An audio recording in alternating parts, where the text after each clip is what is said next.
Fala pessoal, beleza? Vamos começar o nosso primeiro diário de trade da semana, dia 7, né? Segundona, que grava o dólar, galera. Vamos começar com o dólar aqui, porque a gente vendo o gráfico pronto parece uma maravilha, né, galera? Mas de fato o começo do pregão deu um trabalho esse dólar, tá? Eu vou tentar mostrar aqui o racional que eu utilizei, porque eu tive que abortar uma operação de venda no começo, que eu até tinha comentado com vocês, fiz o post dela, né? Mas o que eu quero que vocês entendam, pessoal? Vou apagar isso aqui, que o dólar abriu num gap, né? Um gap de alta aí bastante expressivo, ok? Movimento de alta, ó. Mercado vem dessa onda expansiva, corrige, né? E aí o que acontece? Ele abre num gap de alta entregando essa pernada. Isso aqui já era o primeiro ponto que eu encontrei, tá? O primeiro ponto que eu encontrei, amplitude do gap, mas movimento do medido, ou seja, 3 ondas ali. Só que se a gente observar mais um pouco e der um zoom no gráfico, o que a gente vai entender, galera? Que o mercado, e aplicar um FIBA aqui, o que a gente vai perceber? Que o mercado está testando uma região de 61.8, já pode considerar macro, né, que seria mais de 3 dias, 61.8 macro, certo? Ponto extremamente importante. E além disso, eu teria também uma média móvel lá no 15 minutos, que eu também levei em consideração. Aqui, ó, ele estava acima da 200, né, com ela inclinada para baixo. Se eu colocar... Aqui, pronto. Ó, aqui está a região de 61, tá? A média 200 inclinada para baixo. E você tem um fundinho de troca de polaridade.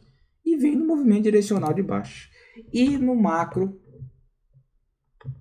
tinha uma média de 9, uma tendência de baixa. E aí você fica, poxa vida, e agora, meu amigo? Tá gerando sinalzinho de venda. Será que vale a pena? Será que vale a pena, galera? Eu bati a venda, tá? Eu bati a venda aqui, nessa região.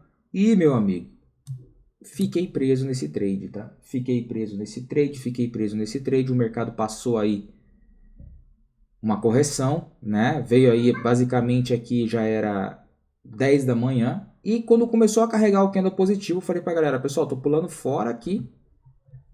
Não vai ceder tão fácil, tá? Não vai ceder tão fácil. Os compradores estão mantendo aí o cenário, ok? Pessoal, vou pagar esse FIBO. E o que eu quero que vocês entendam? O mercado, galera, em se tratando de dólar, até mesmo essa bolsa, cara, vai ficar mudando o seu ciclo durante o dia, ou durante o pregão, pessoal. Por quê? A gente está numa incerteza política, uma incerteza fiscal. Do nada ali o Trump fala alguma coisa.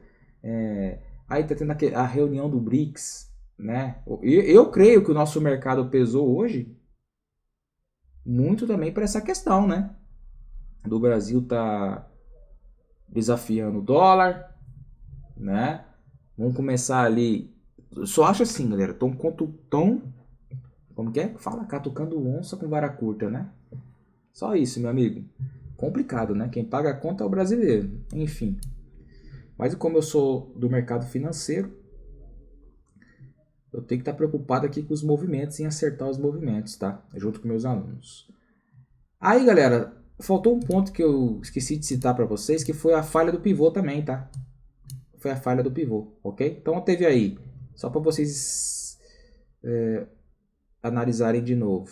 E eu vou escrever, tá? Eu vou escrever porque eu sei que vai restar dúvida. Então foi o quê? Vamos lá. Amplitude do gap. Certo? Retração de 61.8. O que mais? Retração, amplitude do gap, falha do pivô, tá? Vou colocar esses aqui. E falha do pivô. Beleza, esses são os pontos aí que eu encontrei no começo do pregão. Certo? Tranquilo, né? Aí, pessoal, a gente começa a avançar o cenário aqui. Vocês vão ver que o mercado fica brigando basicamente amanhã inteiro. Cara, eu acho que foi até o meio-dia, né?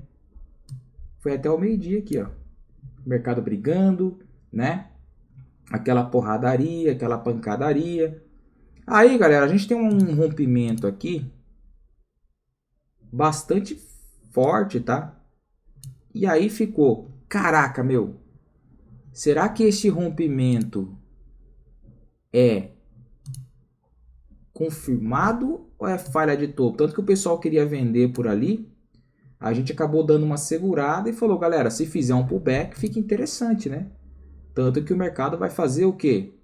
Duas oportunidades de pullback. Você vai ter o primeiro pullback aqui e você vai ter o segundo pullback aqui, ó,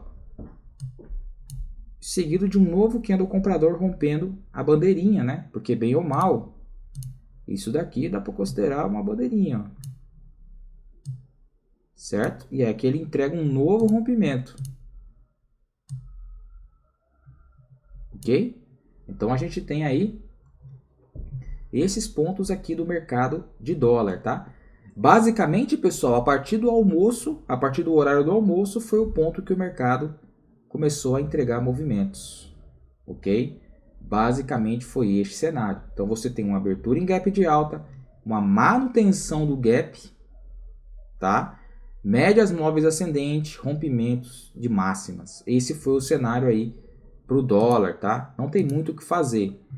Por FIBO, que eu tinha postado para vocês, eu trabalhei com 2 FIBO, tá? O primeiro FIBO eu trabalhei, eu acho que foi daqui, tá?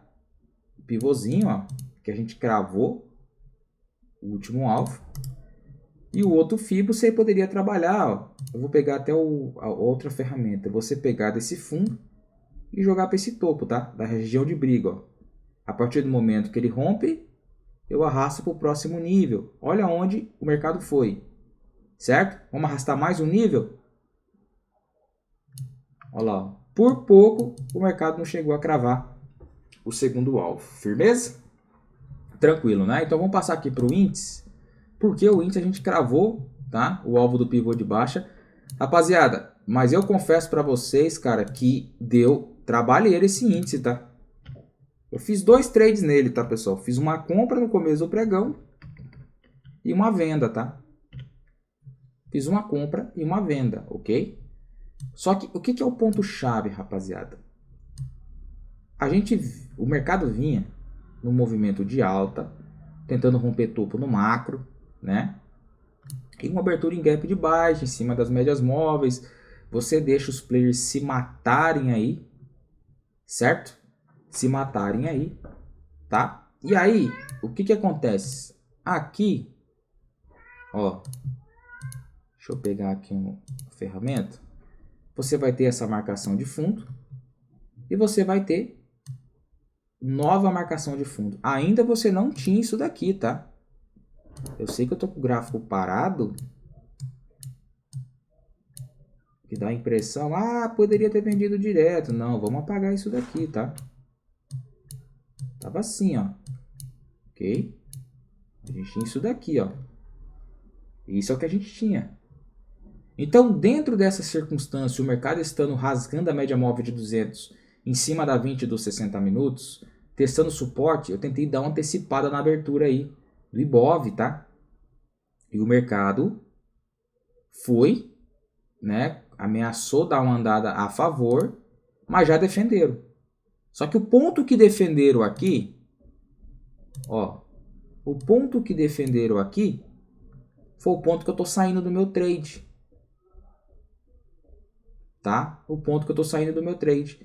Só que o ponto que defenderam ali é o ponto que tá gerando venda, galera. Só que é uma venda extremamente, o quê? Eu diria, agressiva. Você tá trabalhando na confluência das médias móveis, né? Você tá trabalhando que aqui, essa região é a região do gap, é a região de fronteira do gap. Só que é o ponto que tá gerando venda. Aí que mora o problema, rapaziada. Porque este ponto que tá gerando venda foi o que acelerou aqui, ó. E fez o mercado romper. Opa! E fez o mercado rasgar essa mínima. Vral. E fez pullback, ó. Só que eu não consegui vender. Eu fui pegar a venda aqui embaixo, ó. E deu para pagar ainda, tá? Peguei venda aqui embaixo e ainda pagou.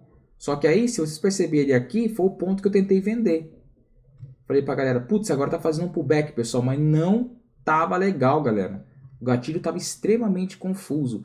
E aqui embaixo para vender, você tinha que acreditar muito, tá? Tanto que eu olhei bem o contexto, olhei book de oferta, olhei posicionamento dos gráficos, olhei muita coisa, olhei confluência dos tempos gráficos. Antes de bater a venda aqui, consegui cravar o alvo. Porque não estava fácil. Apesar de você ver o gráfico caindo, você fala, cara, que top. Mas não estava fácil, tá? Se você tentou comprar por aqui nesses pontos, eu até entendo. Mas depois disso, meu amigo, tentou comprar, aí é teimosia, tá? Aí é teimosia. Beleza? Se eu jogo no 15 minutos, na venda que eu fiz, eu falei pra galera, eu falei, pessoal, tô vendo o alinhamento dos tempos gráficos, tô vendo que tá com fluxo de venda muito forte, só que eu tenho uma 200 no 15 minutos. O que eu vou fazer? Eu vou peitar essa 200. Né? Tive que peitar essa 200. E o índice só vai conseguir romper essas barreiras quando tem fluxo, galera. O problema que eu falo sempre, o nosso mercado ele é muito carniceiro, galera. Por quê? Ele faz os movimentos de tendência, mas ele vai embora, cara. Ele não deixa muita brecha. É um movimento direcional apenas, tá? Quer ver, ó? Vou mostrar para vocês aqui, ó. Vou colocar aqui o mercado de fora. Aqui a gente tem o mercado do DAX, o índice alemão, né? E o que vocês percebem no DAX? Aqui está o período da madrugada, certo? Passou rompendo, ok, brigou. 4 e pouco da manhã, quando vem a abertura do mercado europeu, ele rompe uma região de briga, aqui. Neste rompimento, pessoal, o mercado começa a dar início ao quê? A uma movimentação de alta. Então você tem uma bandeirinha, que também você pode considerar como pivô de alta. E aí você vai identificar um candle gatilho, outro candle gatilho, e o mercado segue na alta, né? Seguindo na alta, respeitando a média móvel de 20, você vai ter mais 2 gatilhos, certo? Por que fez esse movimento de baixa? Abertura do Ibovespa, retração de Fibo, abaixo das 50 não é rompimento. Por quê? Porque se eu coloco isso aqui lá nos 15 minutos, o que eu tenho?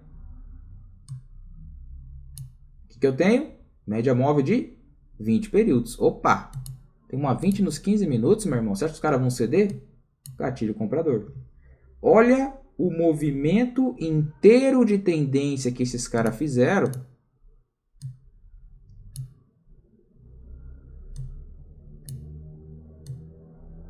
Deixando brechas. Tá? Deixando brechas para as pessoas poderem fazer a entrada. Agora, o que eu me questiono muito no índice, principalmente, é que se ele faz um movimento de alta, cara, é um movimento só e não dá brecha para o cara pegar. O cara tem que se descer lá para os 15 segundos para conseguir filtrar uma bandeirinha. É brabo, viu? É brabo. Mas lá fora, pessoal, assim, foi bem parado, tá? Hoje eu achei bem parado, bem complexo. BTC, Bitcoin aí bem fraco. O ouro entregou a paçoca na reta final, tá? Por volta das 11... Reta final não. Por volta das 10h30, quando o mercado americano começou a virar, né? A gente teve aí o ouro também virando, ó. E entregou o movimento de alta. Ó, vocês estão vendo o movimento, galera? Ó. O movimento tá aqui, ó. Tá na 200 aqui embaixo, só que você vai ter brecha, ó. Não dá pra dizer que você não tem brecha de entrada aqui, ó. Você tem brechas, cara. É isso que eu falo. É esses cenários aqui que eu falo pra galera. Tem que operar alinhamento, cara. Tá aqui, ó.